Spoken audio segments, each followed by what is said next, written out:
IDOC bank එක ළඟ කොල්ලෙක් ඉන්නවා කියලා කිව්වා එක්කද එකක. සෝරි ආය පරක් කරනවාට. මේ පොලිසියෙන් ආතල් දෙනවා අප්පා. ඒ පුල් කේස් වලට මාර වාදයක් කරනවා. චෙක් කරනවා. සුවයි කාද? අලුතෙන්ම ගත්තේ. එතන පෙරලා තියෙන්නේ. සුන්දා පුතු. මුල් ටික ෂේප් එක වැද්දානේ. තාම 60න් එහාට යන්නේ. RPM එක බැලන්ස් කරගන්න. ඔව් 5න් එහාට යන්නේ. මේ මේකට මේ ගොඩ බැටරි වෙනවද ඒක? නෑ. අර වගේම තමයි මම ඇම්පියර් ගන්න චෙක් කරා. එන එකේ වගේම තමයි ඇම්පියර්. මේ මෙහෙමයි. බල්බ් එක කල්පයක්ම තියාගන්න පුළුවන් ස්විච් එක මාරු කරලා. දැන් බල්බ් වල කොහොමත් පත් වෙන පැය ගාණක් තියෙනවනේ ඕනම එක. එතකොට දැන් කොහා කිලෝමීටර් 10000ක් පැත්තට 10000ක් 9000ක්ම දවල්ටනේ වදින්නේ. ඒක ඉතින් බොරුවට 9000ක් ඕක ඕන එකේ තිබිලා තියෙන්නේ. ඒකට ස්විච් එක දැම්මට ප්‍රශ්නයක් නැහැ. මේ මගේ එකේ දාලා තියෙන්නේ. ඒ කියන්නේ මේ වගේ 2019 කලින් ආපු මොඩල් එකේ කොහොමත් ඔන් ලයිට් ආවේ නැහැ. 19 පස්සේ තමයි ඔන් ලයිට් ආවේ. මගේ එකෙත් ඔන් ලයිට් ආවේ. මම අයින් කරලා පරණ ස්විච් එක දැම්මා. ඒ කියන්නේ එපිසෝඩ් version 2 එකේම ඔයා පරණ මොඩල් එක මේ ස්විච් කෙඩිය ගෙන්න ගන්න එච්චරයි. වෙන මොකුත් වෙනස් කරන්න ඕනේ නැහැ. මේක මාරු කරා මේ ක්ලිප් එක මෙතනින් ගහුවා එච්චරයි. මේ තියෙන මේ එන බල්බ් එක. හරිද? ඇම්පියර් 2.1 එකක් ගන්නවා. මේ තියෙන්නේ ඕකේ.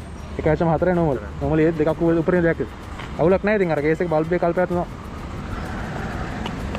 කියලා 3000 ඉන්නේ. ඔව්. පාට හොම මොනවා දාලා චෙක් කරලා බලන්නත් පුළුවන්. බලන්න ක්ලිප් එක පන්නන්න පුළුවන් කියලා නෑ අමාරුනේ. LED දාලා පිනවා. ඒ දාලා තියෙන මොකද කේස් එක එළිය දාවුද? එළිය මදි. දවල්ටත් ඔහොම කියන්නේ හිතාගෙන උනාට යාර. ඔක ඔලොග් එක කියන්නේ වරන්ටි දෙනවා. thank you අයියා. හරි යනවා. මේ ওই බල්බ් එකේ ඊට පස්සේ පොඩි යන දෙකක් තියෙනවා. හරිද? මේකේ. ඔව්. දැන් මේකේ ඩිම් එක අදින්න තනි ඉරකට නෙහම. සමහරකට හයි කාට පස්සේ මේ ඇදේට අදින්න පුළුවන්. පැත්තක් උඩ වෙලා පැත්තක් පාත් වෙලා. එහෙම වුණොත් එහෙනම් මෙන්න මේ අර දෙක පුරුව කරලා කරගන්න. මේ හෝල්ඩරේ බල්බ් එක වෙනම කරකන්න පුළුවන්. කරකලා ඇඩ්ජස්ට් එක හදාගෙන හයි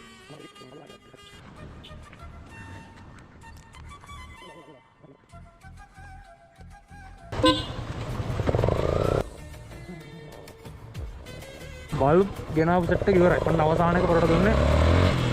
මම මිනිරට යනකම් කොල්ලා කිව්වා මේ හිඟුරාපොඩ එන්නම් කියලා. ඊට පස්සේ එහෙම දීගෙන යනවා. පොළොන්නරුව යහට පහර කට්ටිය අවශ්‍ය නම් මැසේජ් එකක් දාන්න දෙන්න පුළුවන්. ලංකාවේ ඕනෑම තැනකට ඩිලිවරි කරගන්න පුළුවන්. DR එක හප්පිර මැසේජ් එකක් දාන්න. ඔය පෙන්නපු එක බයික් වලට කියන්නේ මේක ඕන වාහනයක දාන්න පුළුවන්. ඉතින් තාපන් කාර් එකකට වෑන් එකකට වගේ දානවා නම් ඔයට වඩා එළිය වැඩියවත් තියෙනවා. ඔයාට 3000 ඉඳලා 13500 දක්වා බල්බ් තියෙනවා. ඒක කියන ජය වේවා.